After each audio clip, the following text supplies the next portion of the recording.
So I was just talking with somebody over spring poles and stuff, and thought I'd make a video. I think I've probably mentioned it before in videos, but I'll make it specifically about that and try to keep it short.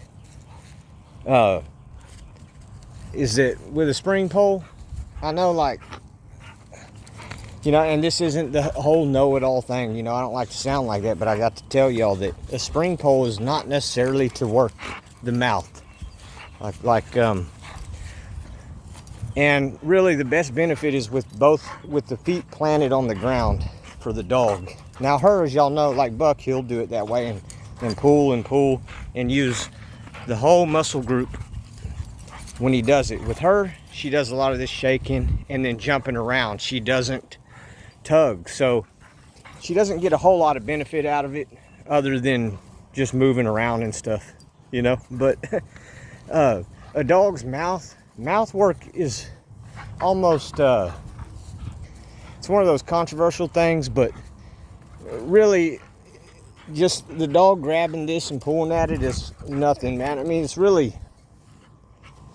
no more than if you were to grab onto it with your hand like that, extended, hey, down, or like to barbells or whatever, but you're not really using the muscle groups. So the dog, really, the spring pole is meant to use muscle groups where the feet would be planted on the ground. Like probably 90% of a dog's mouth comes from its genetics, period. Like 90% of that is just going to be in the dog itself, the way they come. You could work on getting more powerful jaws, but I mean, really only like a little percentage of it, you know, as to what the dog naturally will have. And the best way for that is raw meat with bones, rawhide bones, stuff like that.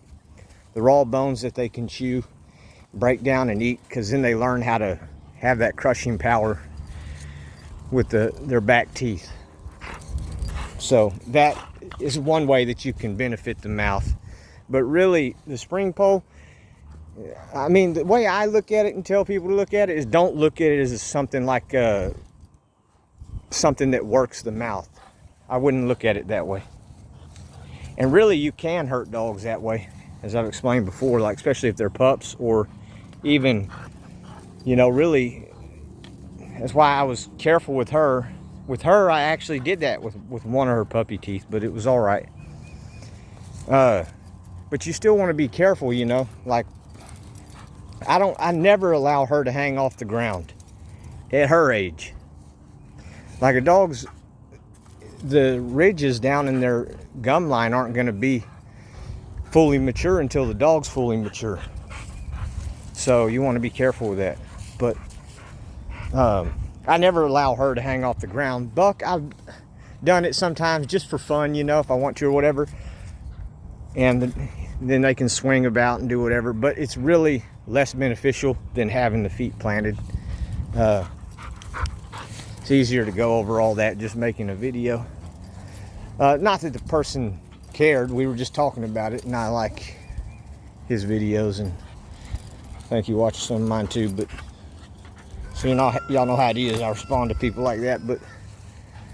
But yeah, she has a completely different style, huh? She, all y'all that watch her, you know, she's not really the tug type like that, unless I get up there and hold it and fight with her, you know. But y'all know Buck, he's the type that's gonna shake it, tug it, try to kill it. I mean, he's really gonna do it. She just plays with it, you know, and chases it around, bumps it on purpose. It's her style. Some dogs will have that kind of style, man. They'll run, bump it, and make it move so they can chase it. They'll jump up, even though they could grab onto it, they'll just mouth it. It's just the way they play with it. It means nothing about the bite. Like, if I want to, I can play. If I want to, let me show you. If I want to, I can tug her and swing her. Now, I could swing her off the ground because she does have a good grip, but it's just not her preferred play style. And now if I take it off of there and I'm using my hand, she's not going to ever let it go. But with it here for her to play with it, she's not really that type. She likes chasing it like that, see?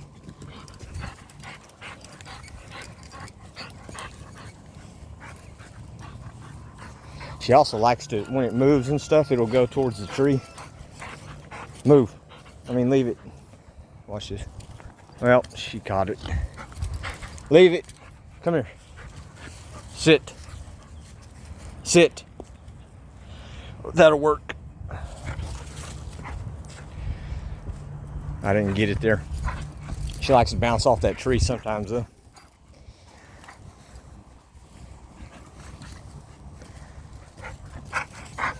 And I also don't keep it high off with her because she's just the way she is with her jumping. I don't want her to injure herself, you know, unnecessarily. She doesn't give a damn how she jumps, man, or lands. She'll just go for it, and then no F's given sometimes on how she lands because she's so focused on getting it. So I leave it low like this for her too, for that reason. If I bring it any higher, like even if I brought it up to her nose, like, can't get her to hold still, but if I brought it up higher like that right there, even if she could stand on both feet and grab it, instead what she'll do is she'll jump with both legs, even though she doesn't have to. And you know, that's how she broke her toe when she was younger, if y'all remember, was just jumping out willy-nilly out of that red truck after this, or after the, no, that was after the flirt pole. But yeah, she broke her toe because she landed just wrong. Things like that can happen, and they're not a big deal like that. Like a toe's not a big deal, right? But just little things like that, man, that, you know, sometimes people won't tell you, or they don't do it enough to have some experience like that.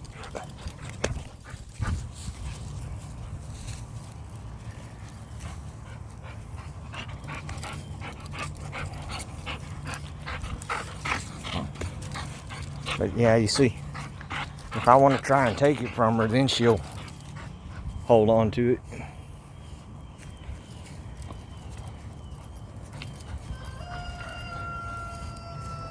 So, but a little bit of this and tugging, and not, I don't allow her to hang off the ground either.